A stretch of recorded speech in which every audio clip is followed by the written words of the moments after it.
Oui, bonjour. Oui, bonjour. Oui, bonjour. Bonjour tout le monde. En attendant les autres, c'est déclaré normalement à 13 heures. Mais ce n'est pas grave pour nous. On va commencer avec Shaima et Sinda. Madame Mouyem, vous êtes à l'appareil? Oui, est-ce que vous m'entendez? Ah oui, oui. Donc, on Oui, va c'est bon. commencer Bon. puisque, Oui, puisque Shaima et surtout Sinda qui ont choisi de travailler sur les banques. oui. En attendant les autres, si vous voulez. En attendant les autres, Shaima. Shaima, Shay- ça existe, hein? Salut. oui. Shaima, est-ce que vous pouvez poser vos questions à Monsieur Abdraouf? Les ambiguïtés que vous avez sur les ratios qu'il faut utiliser. En fait, Shaima travaille sur la satisfaction clientèle Et et la performance performance financière. financière. Donc, j'ai traité le sujet avec Shaima indépendamment de Zoom au niveau de la problématique. Et j'aimerais écouter encore une fois la problématique de Shaima. Si vous voulez, la problématique, c'était la dernière fois, Shaima. C'est quelle est la relation entre la satisfaction clientèle et la performance financière? Donc, Je, ici, en attendant une réponse très claire, est-ce que la satisfaction des clients liée totalement aux performances de la société ou non? oui, ça C'est ça, c'est se... ça, c'est ça votre problématique que j'ai. Donc, j'ai mentionné encore une fois, pour la deuxième fois, parce que la dernière fois, on a cité cette nature de la problématique au niveau de la satisfaction liée ou pas. Oui. Cette relation existe ou pas? Oui. Donc, j'attends encore une fois, si c'est le cas d'une banque conventionnelle chez maintenant. Oui, oui. Donc, en attendant, si vous voulez traiter un échantillon, toujours chercher un échantillon significatif de 100 personnes, le taux Oui, de oui. satisfaction de ces personnes ou ces clients donc, associés à la banque, votre banque est nommée quoi? Shaima? Oui, Shaima. BNA, monsieur. BNA, voilà, BNA.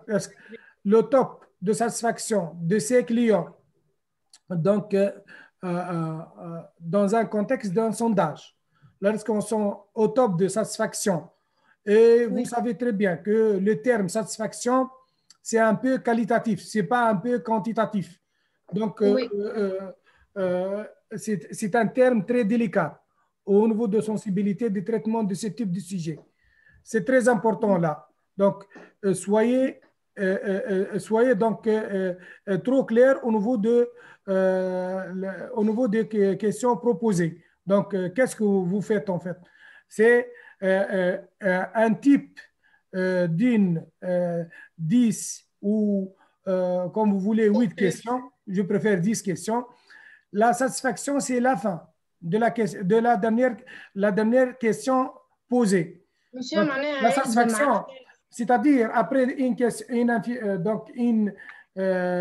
donc, plusieurs questions. La dernière question, c'est posée. Est-ce que vous êtes satisfait, un peu satisfait, moins satisfait, vous n'êtes pas satisfait? Donc, c'est ça. Ils sont classés dans le contexte de ce type de réponse. C'est clair, Shaima? Oui, oui, c'est clair. Satisfait? Bon, un peu satisfait, ou sinon, Hein? non satisfait, un peu satisfait, moins satisfait, satisfait, trop satisfait.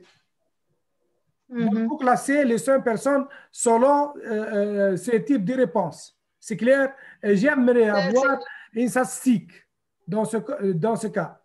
Une Et bien statistique sûr, qui décrit réellement les 5 personnes et ou comment? par le diagramme, monsieur, Voilà, diagramme ou cercle, comme vous voulez. C'est clair? Donc, histogramme. et vous pouvez choisir un morceau, le morceau le plus grand ici, le Mhm. morceau le plus grand qui décrit, soi-disant, la satisfaction des clients de la Bayana. C'est clair? Mhm. Est-ce que ça Oui. tombe dans ce morceau? Est-ce que ça tombe dans le cas de la performance de la société. Est-ce que ces types de clients ou ces types des associés, ça tombe exactement dans le top de performance de la BNA. Donc, les critères de décrire encore une fois la notion de la performance, parce que la notion de la performance, Shaima, au niveau thématique ou au niveau de concept, c'est premièrement, c'est l'efficacité, l'efficience et la pertinence. Ce sont trois choses très importantes au niveau de la définition exacte de la performance. C'est clair, Shaima? C'est clair, oui. Donc, ici, quels sont les indicateurs de performance de la société? N'importe quelle société, indépendamment de la BNA. Les conditions, donc, plutôt les indicateurs de performance sont spécialement les fonds de roulement, les besoins de fonds de roulement, les trésoreries nettes. Donc, le fonds de roulement, pourquoi? Le fonds de roulement, les besoins de fonds de roulement, c'est quoi? Et trésorerie nette, c'est quoi? Mais la majorité sont donc passés pour deux autres indicateurs, à savoir les indicateurs qui sont traités à partir des bilans. Parce que chaque société, sans cesser de faire l'inventaire à chaque 31-12 de chaque année. C'est clair ou non? J'aimerais voir, donc, dans votre rapport, Shaima, est-ce que après l'inventaire de 2020, en fait, parce que le 2021, ça n'existe jamais un bilan pour la BNA, est-ce que il y a en fait, parce que en fait, les indicateurs nommés d'ailleurs comme le fonds de roulement, le besoin de fonds de roulement, trésorerie nette, sont calculés à partir du bilan. Bilan, c'est clair, sont calculés à partir du bilan. Lorsqu'on parle de fonds de roulement, on parle de ressources stables moins l'emploi stable, c'est-à-dire les ressources durables moins les emplois durables, c'est-à-dire les capitaux propres plus passifs non courants moins les actifs non courants. Dans le fonds de roulement. Et après, le besoin de fonds de roulement. Le besoin de fonds de roulement décrit réellement les actifs, les passifs courants, moins les passifs courants. C'est clair? Ou bien l'encaissement et décaissement. C'est clair, Shaima? Oui, c'est clair. Est-ce que vous attendez une chose comme ça au niveau de trésorerie nette, c'est le fonds de roulement, moins besoin de fonds de roulement. Bien faire, bien sûr. Donc, c'est à partir du bilan, dès le début. Mais il y a un autre, donc, ce qu'on appelle le ratio de solvabilité et la ratio de rentabilité. C'est très important de les traiter, c'est clair, durant l'année 2020. C'est clair? Sinon, l'année 2019, pour avoir la performance liée au nombre de clients satisfaits ou non. C'est clair, Shaima? Donc, c'est clair pour vous, pour la problématique et au niveau du traitement du troisième chapitre. Donc, des ratios de solvabilité et de liquidité. Et surtout le ratio de rentabilité. Mais premièrement, donc, vous êtes censé de faire les trois indicateurs nommés fonds de roulement, besoin de fonds de roulement et trésorerie. C'est clair? Voilà. C'est clair. Donc, c'est très important d'avoir l'information au niveau du troisième chapitre. C'est un troisième chapitre qui mentionne votre travail et qui donne donc la qualité de votre travail vers la finition avec la mention, toujours avec la mention d'utilisation de statistiques. C'est très important pour nous avec aussi et pour Madame Mouhem l'utilisation des statistiques. Donc, je laisse 2 minutes ou 3 minutes avec Madame Mouhem si vous voulez. L'appareil est vous, Madame Mouhem. Je laisse la parole à vous. Oui, est-ce que c'est clair normalement? C'est ce que j'ai fixé avec Shaima. C'est bon? Est-ce que Shaima, c'est ce que nous avons mentionné déjà? C'est ce qu'elle a fait déjà? Est-ce que vous avez une autre question, Shaima?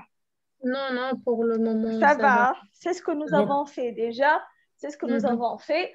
Donc, à part ça, Sanda, est-ce qu'elle est là? Ah oui, c'est autre chose, c'est la finance islamique. Bon, je rejoindre avec Shaima au niveau de le premier chapitre. C'est la même chose, c'est la carte d'identité de la BNA centrale. Et après, vous êtes obligé de faire une description sur la BNA filière dans la région de Sousse. C'est à Sousse, non, Shaima? Non, non. C'est où? BNA de Hafous. Hafous, voilà. Donc, vous êtes censé de faire la carte d'identité de BNA centrale, la société mère qui existe à Tunis, et après, donc, faire une description pour la société BNA, n'importe, BNA ou les autres banques. Je rejoins les autres. Donc, s'il vous plaît, s'ils sont censés de m'écouter encore une fois, c'est la même chose pour les autres banques.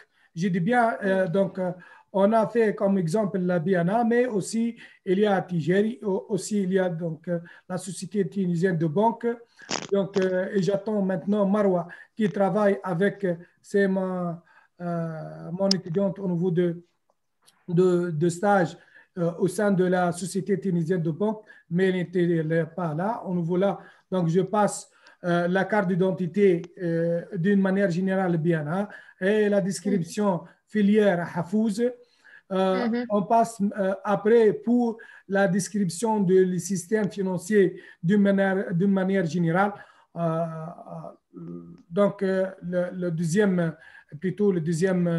chapitre, c'est le déroulement du stage, comme on a cité la dernière fois, donc la durée du stage, le système que les BNA veulent travailler. Donc, les BNA, en fait, dans le territoire tunisien, veulent travailler avec un système financier conventionnel avec le thème de taux d'intérêt. C'est clair, avec le terme de taux d'intérêt. Mais ici, au niveau de déroulement de stage elle-même, ça répond à la question de quelles sont les tâches faites par Shaima ou par soi-disant soi-disant oui, Sinda ou les Marwa. Donc, quelles sont les tâches effectuées au sein de l'établissement, au sein de l'entreprise ou la société, soi-disant une banque. On choisit donc l'exemple de BNA. Le BNA, donc, en tant qu'exemple ici, mais aussi il existe un autre exemple, la Société tunisienne de banque, et les autres exemples qui travaillent sur la banque Tigeri. C'est clair? Donc, c'est très important ici de décrire exactement les systèmes financiers conventionnels pour les banques BNA et la Société tunisienne de banque. Plutôt le troisième chapitre, c'est déjà clair avec Shaim. En passant maintenant pour clarifier les choses. Juste une question pour passer. Les tâches effectuées au sein de la banque, j'ai traité le fin du chapitre 1. Et le chapitre 2, les notions de base pour le chapitre 3. Bien. Est-ce que juste ou non? Non, ça se voit en fait. Il y a illusion en fait. Vous faites les tâches comme une relation entre le premier chapitre et le deuxième chapitre. Donc, le deuxième chapitre, vous passez directement de décrire les tâches. De décrire les tâches. C'est clair? Bon, le deuxième chapitre, j'ai dit aux étudiants de faire les définitions des indicateurs, des termes techniques qui sont utilisés. Voilà, donc j'aimerais voir la description, puis les termes techniques que vous utilisez par la suite.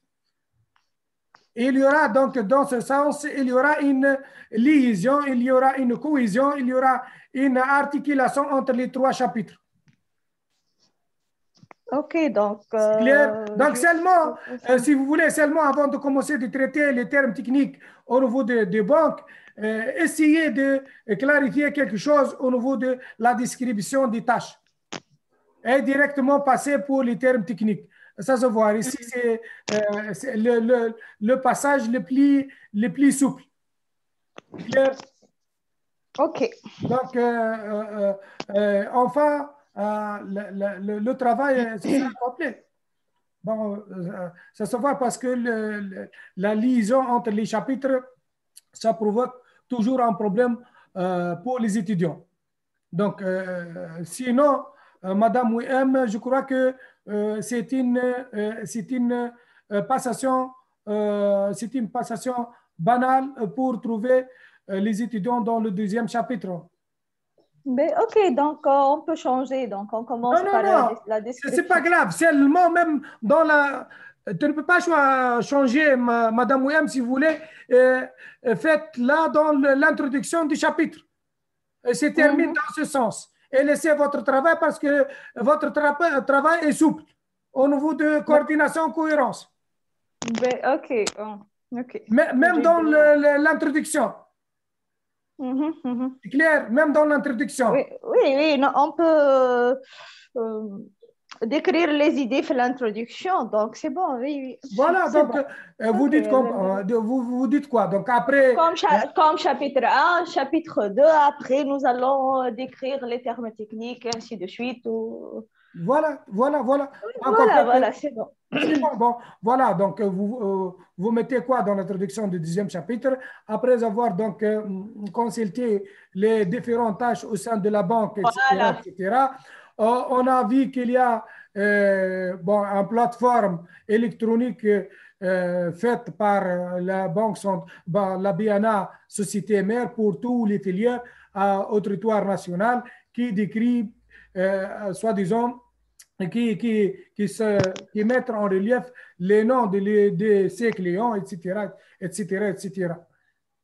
Donc, en temps pour déterminer, définir plutôt les termes techniques utilisant au sein de la banque, etc. Donc, tomber dans le premier, le grand temps. Ok. Ça, c'est clair, Shaima? C'est clair, oui. C'est ok, très bien. Donc, très bien, merci. Merci beaucoup. Donc, je passe maintenant pour Cinda. Donc, Cinda, elle a traité un sujet de la finance islamique. Et dans ce cas, j'ai été obligé de partager l'écran, si vous voulez. Je partage l'écran. Donc, spécialement pour Cinda, je partage l'écran. Donc, pour la finance islamique. Cinda, vous êtes à l'appareil ou non? Oui, monsieur. Oui, bien. Donc, voilà. C'est la même chose qu'on a cité avec Shaima au niveau de l'accord d'identité de l'entreprise nommée le BNA, mais aussi ici, c'est la carte d'identité de la banque Zitouna ou la Zitouna Bank. C'est clair, c'est la carte d'identité de la société mère, puis la société filière qui existe à Hammam Sousse, n'est-ce pas? Oui, monsieur. Ça existe à Hammam Sousse, non? 14 janvier, Khzema.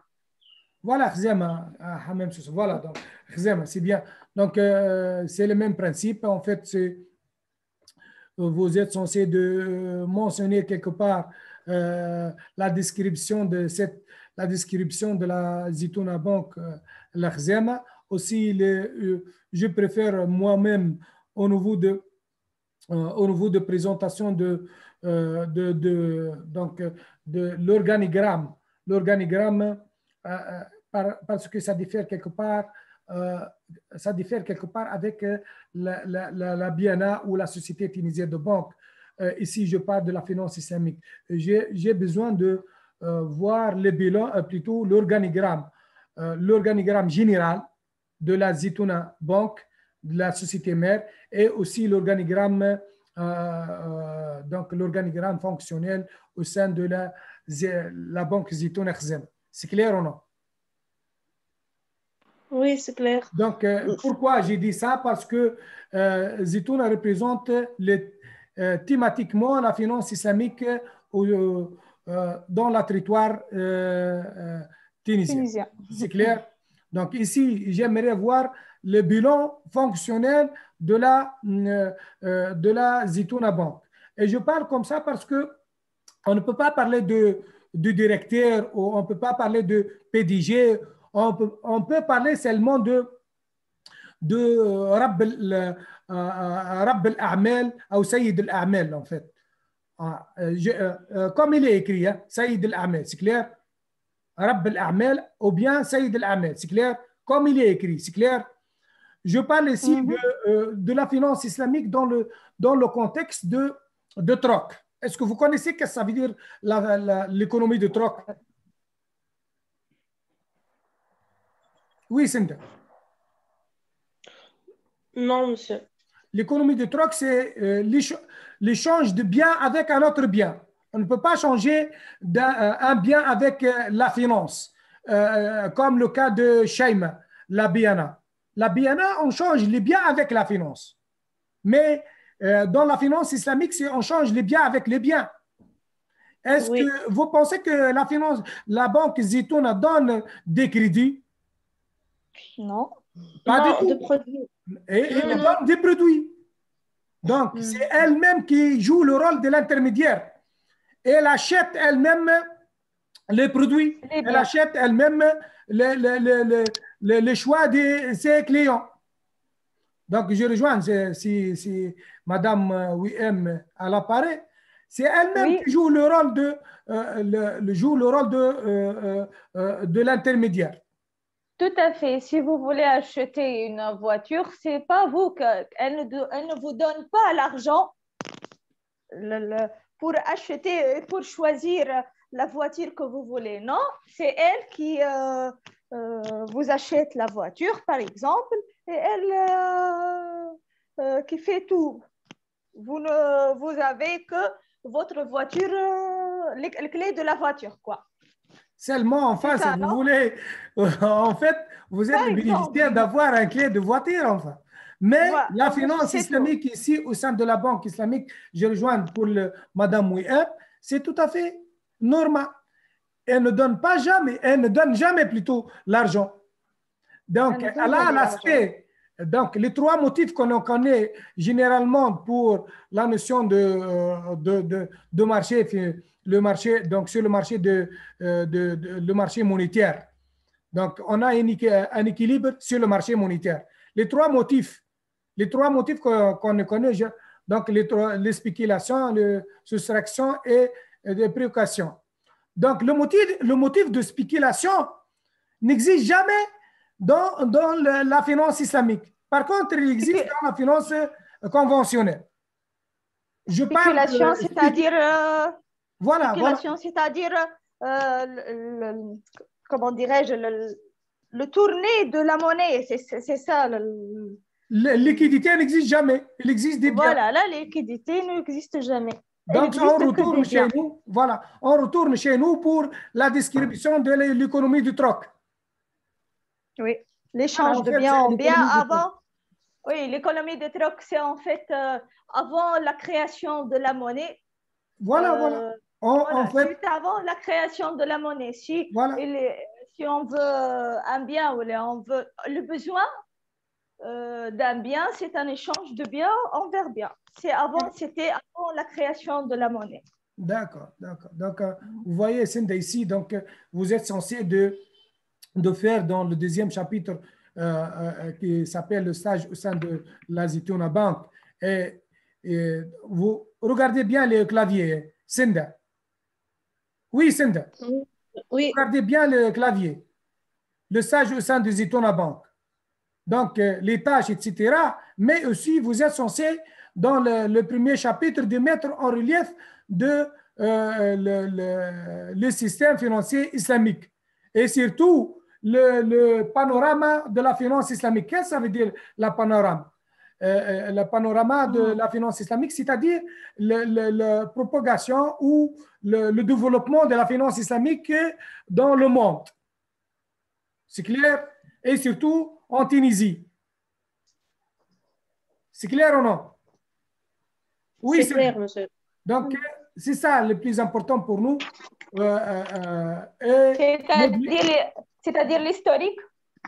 Donc, l'historique, ils ont commencé au pays avec Saïd Abou Ala, c'est de Pakistan. Saïd Abou Ala, c'est le fondateur de la finance islamique, de l'économie islamique de manière générale. Dans le monde, voilà. Dans le monde. C'est lui le fondateur, c'est un fondateur de Pakistan qui font la finance islamique ou l'économie islamique. Saïd Abou Ala, c'est l'homme le plus connu, le fondateur de l'économie islamique dans le monde. C'est très important d'avoir une information comme ça. On voit donc le système de la finance islamique ou le mode de finance islamique, à savoir le musharka, le murabha, le mudharba, l'istinas, l'ijar, etc., ça diffère. Donc, les modes de financement, les modes de finance islamique, elles-mêmes, ce sont des produits. Le musharka, en fait, c'est un contrat entre les clients et la banque. Donc, c'est la banque qui va donc créer ou qui va donc faire le projet de client. Le client, donc ici, est censé faire un projet qui a l'aspect islamique, qui n'a pas l'aspect de l'haram. Oui, Sinda. Oui. Qui n'a pas l'aspect de l'haram. Parce que l'aspect de l'haram, la banque Zitoun n'est censée pas de financier. Elle finance seulement le projet halal, qui s'appelle le projet halal. Comme il est écrit. Sinda. Oui, Sinda. Le halal comme il est, c'est en arabe. Comme il est. Le haram comme il est. On écrit le halal comme il est. Comme il est, voilà, comme il est. Voilà. Donc, le haram ou le halal comme il est. Donc, ici, on appelle un musharka. C'est un contrat de musharka. Donc, un contrat de musharka. Donc, ici, Sinda, oui. Oui, Sinda. Oui, Sinda. Oui, monsieur. Donc, j'aimerais avoir les projets financés par la banque Zitouna chez vous. Quels sont les projets halal financés par la banque Zitouna, par exemple?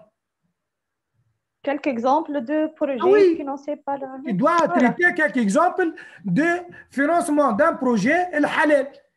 Par exemple, donnez-moi un titre d'exemple halal. Un projet halal. Achat voiture. Un projet financé par la banque Zitouna.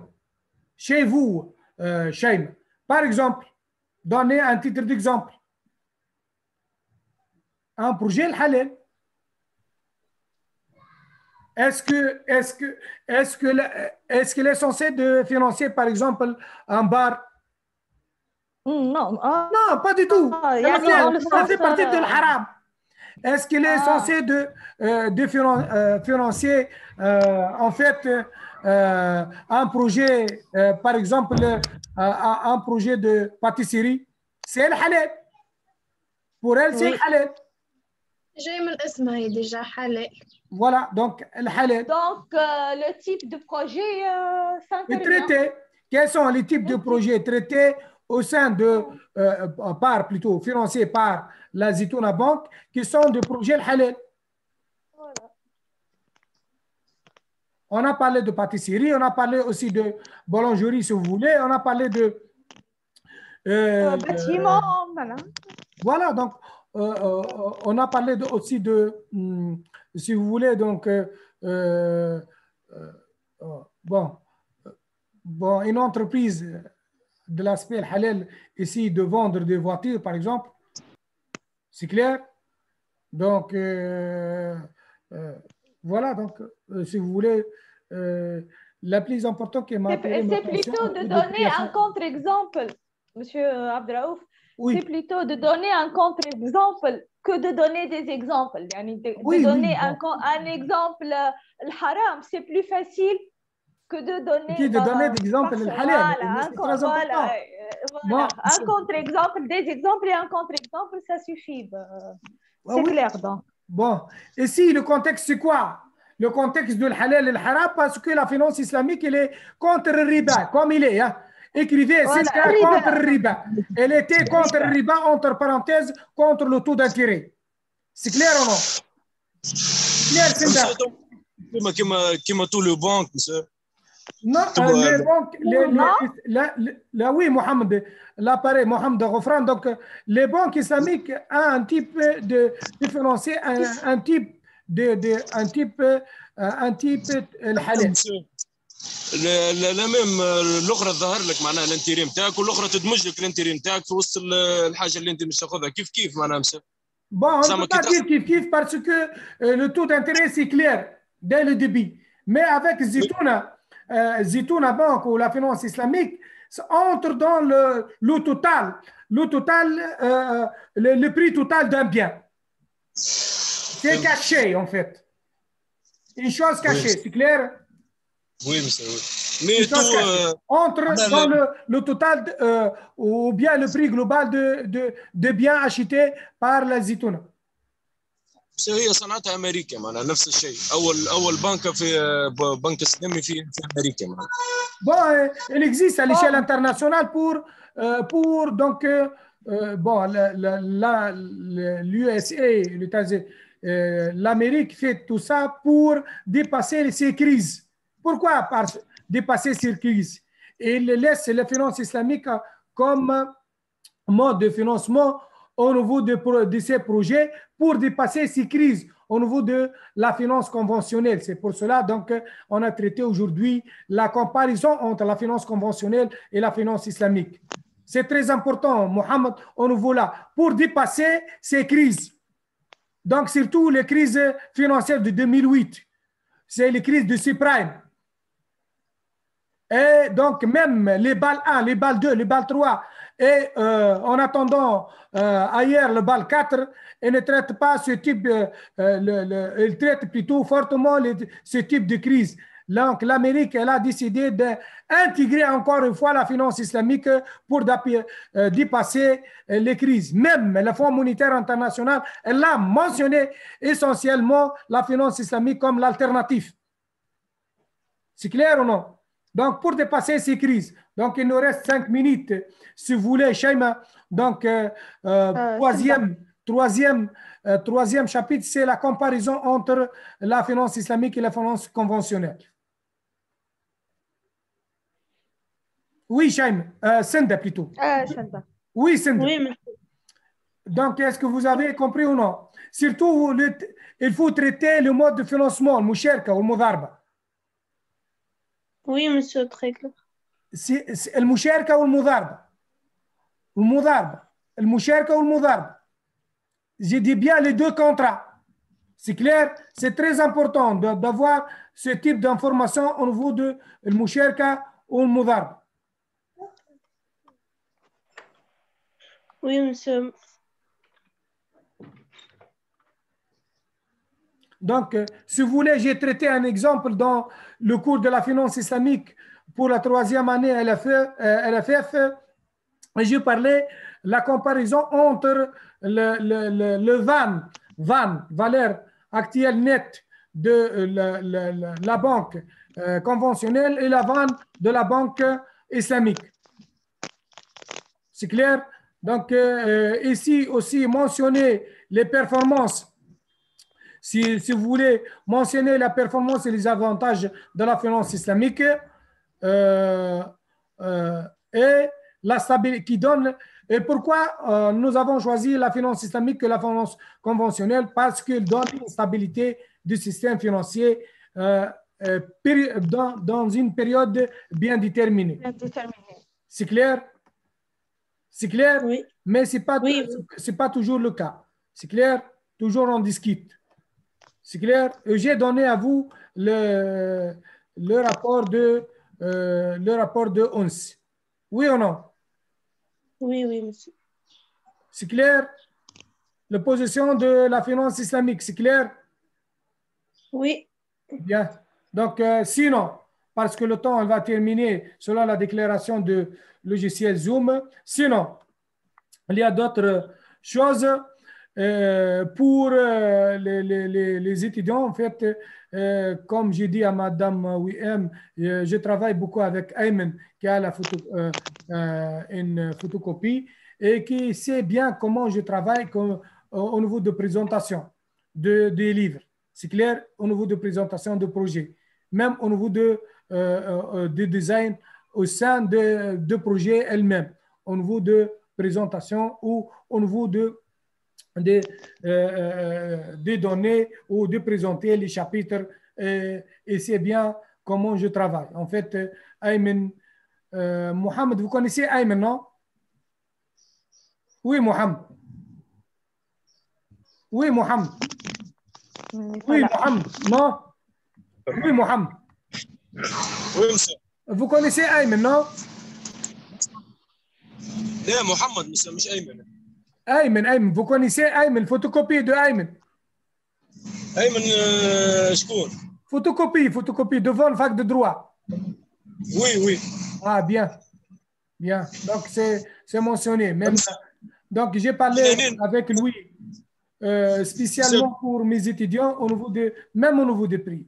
Même au niveau des prix, c'est très important parce que la situation, c'est une situation donc, de stagnation, une situation mortelle pour tout le monde. Mortelle, économiquement parlant. Je parle. Mortelle. Donc, j'ai parlé, donc, il ne dépasse pas 50 millim. Il ne dépasse pas 50 millim. Et bon, j'attire l'attention des autres. S'il existe un autre qui fait moins de 50 millim le papier, donc il faut le consulter. Donc, de cette manière, j'ai fait ma mission complète. Et je laisse la parole. Merci. Très gentil. Merci, M. Abdraouf. Vraiment, c'est gentil de ta part.